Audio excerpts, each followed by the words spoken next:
Hey guys, TL here. So I know this is different for me doing a review. I used to do them a while back, and I haven't done them in a while, and I normally only do them when I do a game, like an actual let's play. I normally do a preview, and then I do a game, and then I do a review at the end. So it's kind of weird for me just to be doing reviews. That's mainly because with my current schedule, it's kind of hard for me to keep that format. Um, and I will keep that format for some games, and I can probably still play games even after I've done a review. But I've already started doing some written reviews of games, and I do it based on a 5-star system, just to get that out of the way.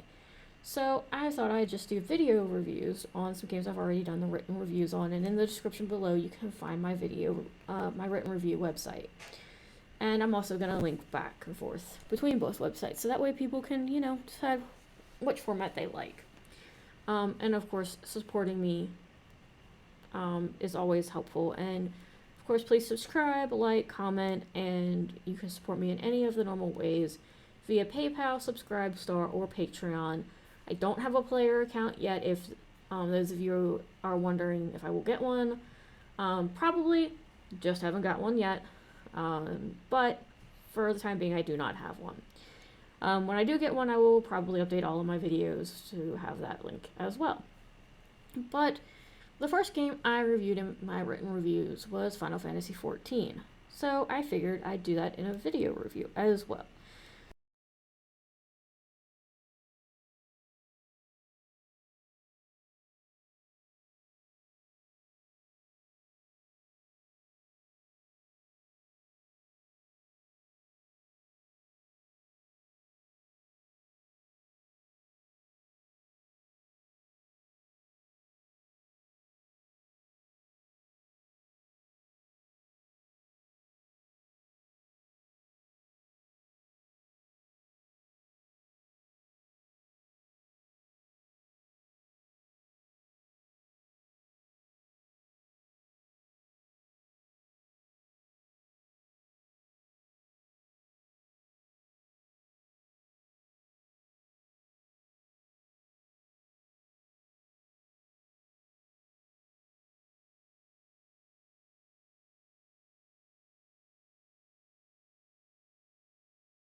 But I also knew.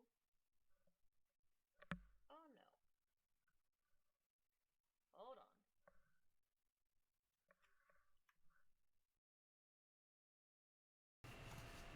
There we go. My mic decided to disconnect for a second. Technical difficulties. Don't you love them? But I knew some people that would be a hurdle. Some people wouldn't be able to afford it. But I also knew there would probably, of course, be a free trial, as there is with anything. But you'd probably only be able to play for like a week or two. So I knew that would probably be the case. And I wasn't sure what they would do with us beta testers that had been playing the game for, weeks or weekends at least. The beta test was, oh, you got to play this weekend or you got to play that weekend. So I would, log on and play for as long as I could on the weekends.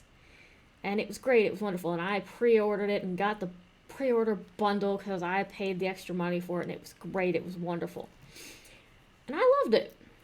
And my dad even, I think at the time being I was in college and I was living on my own, and I paid the money for it, and I was actually paying the subscription fee for it, and me and my mates actually made a friggin' we made a little guild, and it was, stood for the college and stuff, and it was fun.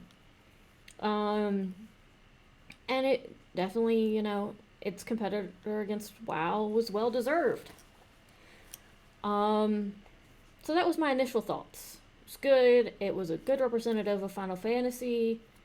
Had all, the stickings of Final Fantasy. Of course, had the thing of you are the chosen one and that kind of stuff.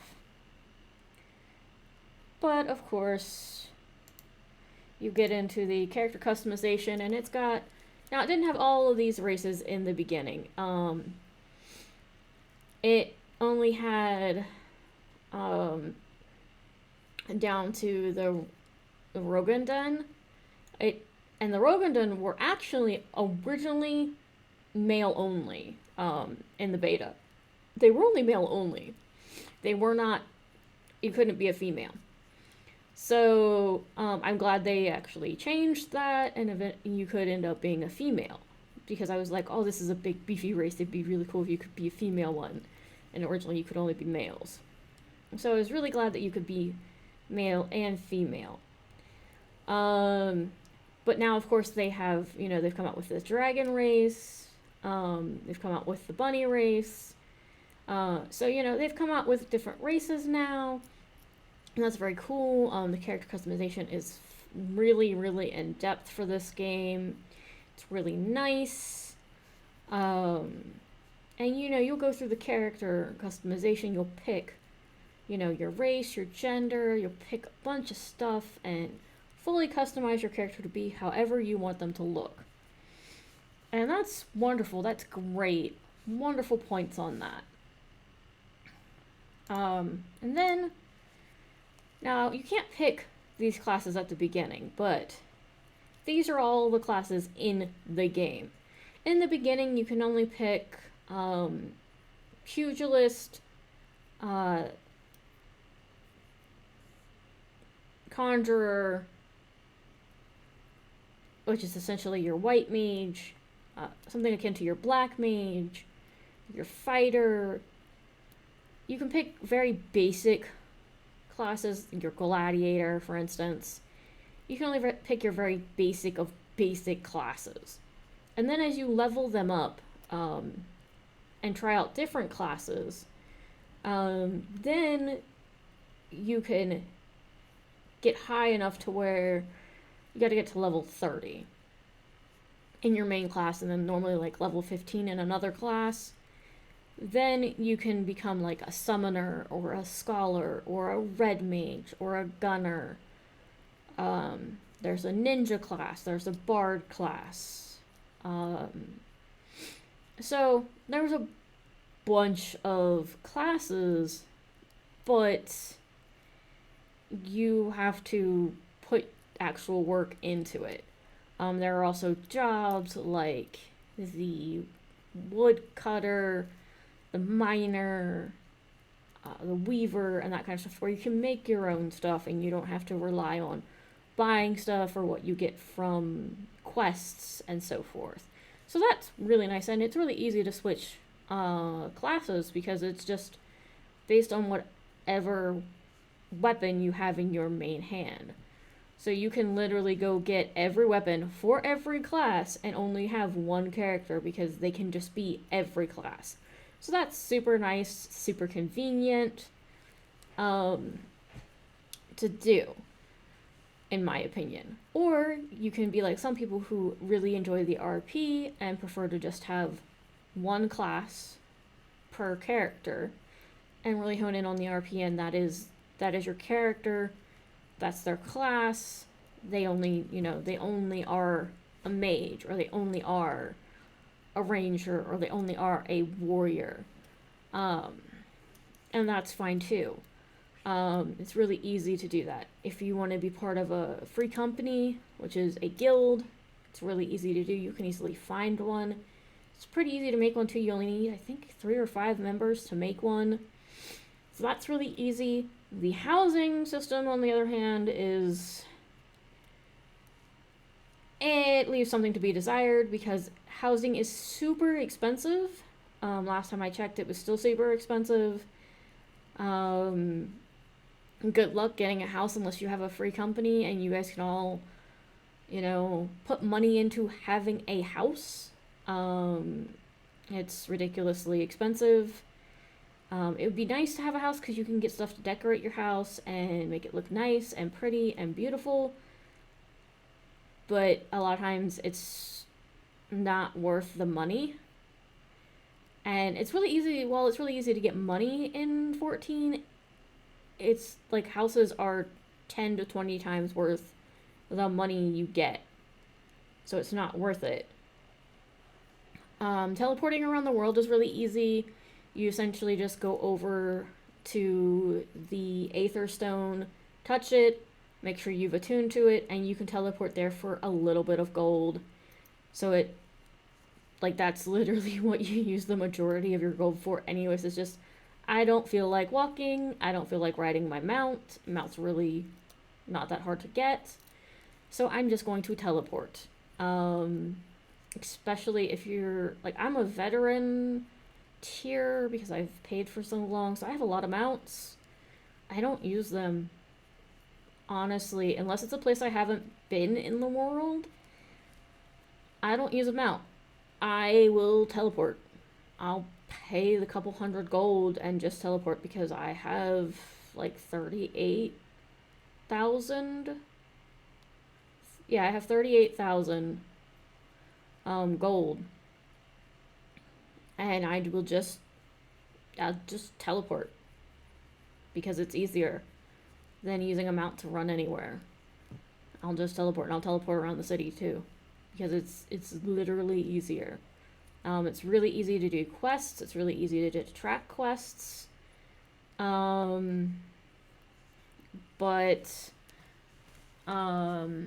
it's really easy to party up to if you want to.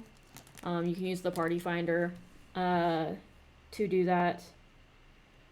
The normal screen, this is what the normal screen looks like.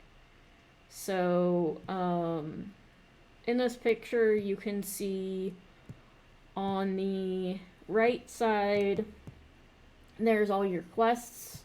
This person is in a timed event, so there's stuff they need to do in a certain amount of time. But under that you see all of their quests, and under that you actually see their inventory and their equipment. Under that you see all of the different menus that they have access to. In the middle of their screen you see their health, their MP, and their TP. Under that you see their level 17. They have amount of experience needed that they have to how much they need to level, which it looks like they're pretty close to their level. Above that, you can see their different skills, which they're obviously playing on keyboard and mouse. You can play keyboard and mouse or controller, but this person is playing keyboard and mouse. The rest of the screen is taken up by, looks like a bunch of enemies and some friends, which are blue. People you normally have to protect are green. Enemies are NPCs are green, players are blue, and then purple is enemies. On the left, you can see you can see the different number of enemies and their health. You can also see the chat window of what's going on. And you can type in stuff to say. And you can switch between general, battle, and event. And if you have a FC chat window, there would also be FC chat. But this person evidently does not have an FC chat. Back on the right side, you also see at the very top the time. You also see the mini map, which shows they're in an event right now. And there's pointers to quests and stuff that they have. If you have a green mark on a quest, it means it's done. Yay, good job. If it's, orange, that means, hey, you need to do a thing. So pretty easy to track things overall. And you can have more than one layout of skills. You can have, I think, four or five layouts, and you can just swap between them. If you have a summoned creature, if you summon it, their layout will also pop up. Don't really have a good way of showing that. Yeah, so all the classes do also feel different. Fair warning, the battle system is turn-based, just like all other RPGs, so you do have to wait,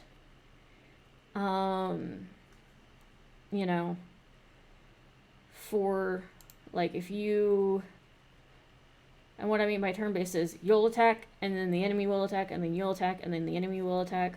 It also means that your skills do have a cooldown, so you just have to keep that in mind.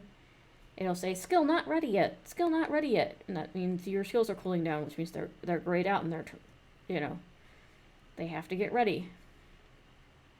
So keep that in mind. So certain ones take longer than others. So it's, you know, it looks very clean and everything. It's, you know, it just looks nice. You can play it by yourself, or, you know, a lot of times I just ran around by myself, but you can also find people. I will say levels from like 1 to 15 is super quick. I will say that you can probably gain it in a week or less. After 15, it does start to get a little bit grindier, but there's like a hunt logbook that can help you get experience. There's the daily quests that can help you get experience. Once you get to level 30, you're going to be doing a lot more dungeon runs to get your experience.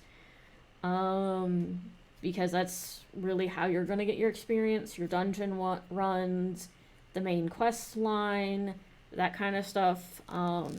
Because it's, after you hit 30, it is a lot harder to gain your experience. So there is that. But right now, I think the game you can just play for up to level 30 or up to level 60 for free. But for free means there's going to be certain things, of course, you can't do. I'm not sure what it is exactly because I pay for it. But I think it might be like not being able to get into a free company, maybe not being able to add friends. But the base game itself is like $40, and then you gotta pay like $15 a month, and that's not including the expansions, which I think each run about $40. So, you know, there is that price point that, you know, everybody has. You know, what are you willing to pay for? You know, it is a good game. I'm not gonna lie, it's a good game. It has a lot of fun. Currently, because of money issues, I'm probably gonna have to stop paying for it until I start my new job. But that's just the way it is currently. Because again, I'm not rich. And I only have the base game and Heavensward, and I haven't even beaten the base game. So I'm probably just gonna have to stop paying for it and just play for free, because I play by myself anyways. So that price point of the extra $15, I know it helps keep the servers up, but I can't afford it. And I know that might be the case with other people too. You can still play, but that price point can be a killer for some people, and it might also be a killer when you can't join like an FC, a free company or a guild that your friends are all a part of, or you can't actually, you know, maybe add them, or you can't get access to certain things. I know that might be a killer for some people. So that does knock it down in some aspects. Another thing that kind of knocks it down is, you know, the grind after level 30 does get ridiculously hard. Like, the fact that you can get from 1 to 15 easy, and then from 15 to 30 is a little bit more of a grind. But then after 30, it is really a grind unless you are doing dungeons.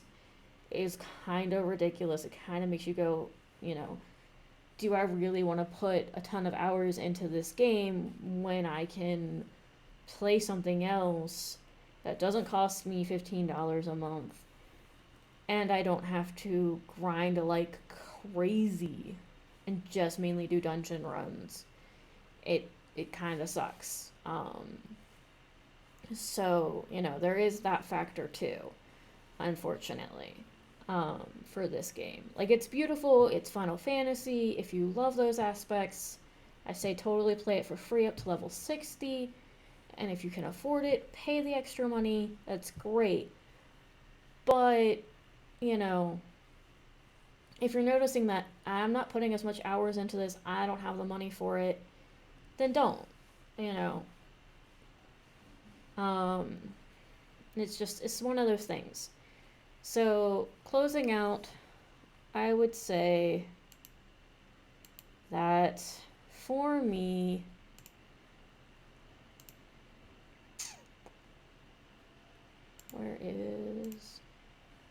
I would have to sadly give Final Fantasy A Realm Reborn 3.5 stars out of 5 because of the price point and because of how grindy it gets after level 30. And like I said, I haven't even gotten past Heaven's Sword and past A Realm Reborn. Not even into Heaven's Sword, which is the first DLC. So that tells you something if I'm already being like, this is grindy to me, and I haven't gotten past the first part, which is A Realm Reborn. But that's just my takeaway. Tell me what you guys think in the comments, and of course, please subscribe, like, comment, and you can support me in all the normal ways of PayPal, Patreon, and Subscribestar. Thank you, and have a wonderful day.